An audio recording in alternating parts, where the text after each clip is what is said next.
Selamat pagi semuanya. Salam hangat untuk para dosen yang saya hormati, Bapak Hari dan Bapak Arinal, serta para hadirin sekalian. Hari ini saya akan membahas inovasi untuk pemerataan pengembangan infrastruktur dalam mendukung kewirausahaan berkelanjutan di kota dan kabupaten di Indonesia. Infrastruktur yang merata bukan hanya tentang pembangunan fisik, tetapi juga tentang bagaimana kita menciptakan peluang ekonomi yang lebih adil untuk masyarakat.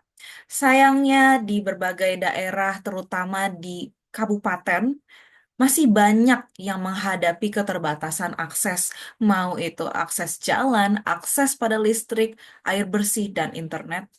Melalui presentasi ini, saya akan membahas tantangan-tantangan yang ada melalui hasil wawancara lapangan yang telah saya lakukan, serta solusi inovatif yang dapat diterapkan untuk mendorong pembangunan infrastruktur yang inklusif dan berkelanjutan. Tapi tentunya kita mulai dengan perkenalan terlebih dahulu karena tak kenal maka tak sayang. Perkenalkan, nama saya Kimberly Tiffany Gabriel Sadrak. Saya akrab dipanggil dengan panggilan Kimberly. Saat ini saya berumur 20 tahun dan kesibukan saya saat ini adalah menjadi pelajar atau mahasiswa di Bina Nusantara. Universitas Bina Nusantara berbasis online, lebih tepatnya BINUS Online Learning. Saya berdomisili di Jakarta Pusat dan lebih tepatnya di Kemayoran. Sekarang mari kita langsung saja masuk pada materi presentasi ini. Untuk latar belakang dari presentasi ini dan penelitian mengenai masalah ini. Implementasi tujuan pembangunan berkelanjutan 9 menekankan pentingnya industri, inovasi, dan infrastruktur dalam mendukung kewirausahaan berkelanjutan. Namun, Indonesia masih menghadapi tantangan seperti ketimpangan akses infrastruktur antar kota dan kabupaten, serta minimnya adopsi teknologi oleh UMKM, kurangnya inovasi ramah lingkungan, serta rendahnya keterlibatan masyarakat dan sektor pendidikan dalam pembangunan infrastruktur berkelanjutan. Meskipun memang ada kemajuan, tantangan ini tetap harus diatasi untuk mendorong daya saing global dan pertumbuhan ekonomi inklusif. Dan untuk rumusan masalahnya, yang pertama kita punya bagaimana mengatasi kendala infrastruktur seperti jalan, listrik, air bersih, dan internet di daerah kabupaten agar aksesibilitas dan kualitas hidup masyarakat dapat meningkat. Lalu yang kedua ada apa strategi yang efektif untuk mempercepat pemerataan pembangunan infrastruktur antar kota dan kabupaten guna mendukung pertumbuhan ekonomi dan kewirausahaan. Lalu selanjutnya yang ketiga kita punya bagaimana inovasi dapat dimanfaatkan dalam pembangunan infrastruktur yang berkelanjutan dan ramah lingkungan di berbagai wilayah Indonesia. Lalu ada lagi bagaimana meningkatkan keterlibatan pemerintah, sektor swasta, dan masyarakat dalam pembangunan infrastruktur yang mendukung kewirausahaan. Lalu yang terakhir kita punya apa langkah konkret yang dapat diambil untuk memastikan infrastruktur yang dibangun itu mampu meningkatkan daya saing UMKM dan mendorong pertumbuhan ekonomi yang berkelanjutan. Kita akan lanjut dengan hasil temuan yang kita temui di lapangan. Untuk metode penelitian yang saya gunakan dalam presentasi ini merupakan metode penelitian wawancara dan narasumber wawancara.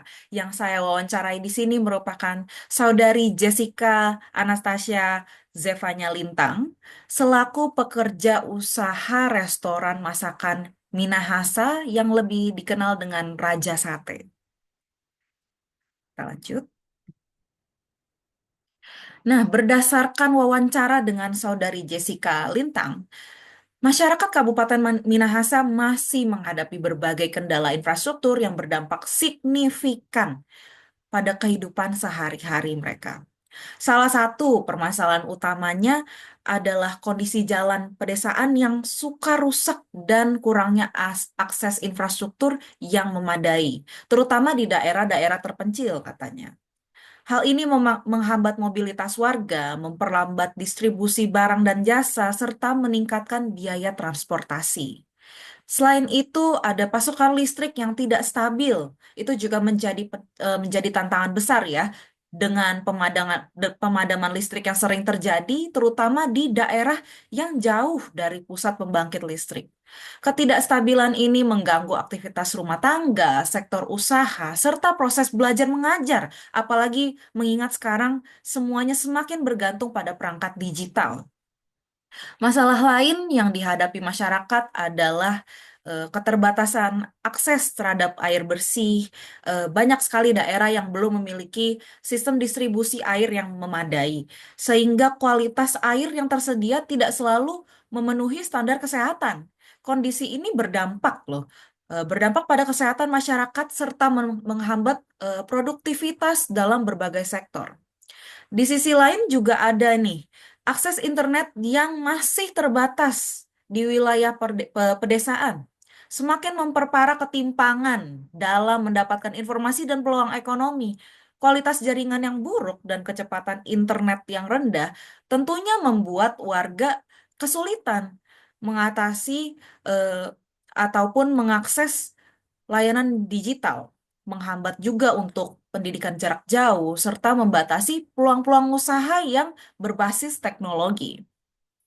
Tentunya berbagai kendala ini eh, menunjukkan bahwa infrastruktur di Kabupaten Minahasa masih sangat perlu untuk mendapat perhatian lebih agar dapat mendukung kehidupan masyarakat secara optimal ya, dan mendorong pertumbuhan ekonomi yang tentunya lebih merata.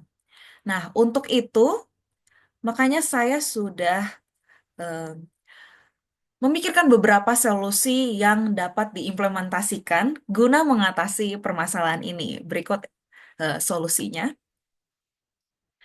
Yang pertama, untuk mengatasi kendala infrastruktur dasar di daerah kabupaten, pemerintah perlu meningkatkan pembangunan dan perawatan jalan di daerah terpencil untuk eh, tahap pertamanya. Itu gunanya untuk memperlancar mobilitas masyarakat dan distribusi barang. Lalu bisa juga pemanfaatan energi terbarukan seperti tenaga surya yang kita tahu, serta mikrohidro dapat diterapkan juga di daerah yang sering mengalami pemadaman listrik ya. Lalu selanjutnya ada juga pembangunan sistem distribusi air bersih yang bisa dilakukan oleh komunitas-komunitas biasanya. Atau juga bisa juga teknologi penyaringan air murah dapat memastikan ketersediaan air yang layak konsumsi gitu. Lalu bisa juga pemerintah bekerja sama dengan penyedia layanan begitu untuk memperluas jaringan internet hingga ke pelosok-pelosok desa, melalui insentif kan juga bisa atau melalui kebijakan strategis. Lalu untuk permasalahan strategi dalam pemerataan infrastruktur antar kota dan juga kabupaten. Untuk meningkatkan alokasi dana bisa dilakukan dana pembangunan infrastruktur ya di daerah kabupaten agar tidak hanya terpusat di perkotaan saja. Lalu bisa juga mendorong investasi dari sektor swasta ya dalam pembangunan infrastruktur seperti proyek jalan, proyek listrik dan telekomunikasi yang tentunya berbasis kemitraan publik swasta ya. Lalu bisa juga menghubungkan sistem transportasi, energi, teknologi informasi secara terpadu. Ini gunanya untuk meningkatkan efisiensi dan aksesibilitas di berbagai daerah. Lalu untuk permasalahan yang berikutnya ada inovasi untuk pembangunan infrastruktur berkelanjutan ya. Kita bisa lakukan penggunaan material ramah lingkungan, energi terbarukan, dan teknologi daur ulang dalam proyek pembangunan. Lalu kita juga bisa memanfaatkan sensor IoT dan sistem digital untuk meningkatkan efisiensi operasional infrastruktur seperti di smart grid untuk listrik dan pemantauan kualitas air otomatis ya. Lalu kita juga bisa nih mendorong universitas dan lembaga riset untuk menciptakan inovasi infrastruktur yang lebih efisien dan berkelanjutan ya. Lalu di next slide. Solusi berikutnya ada untuk meningkatkan keterlibatan pemerintah, swasta, dan masyarakat. Nah, apa yang bisa kita lakukan?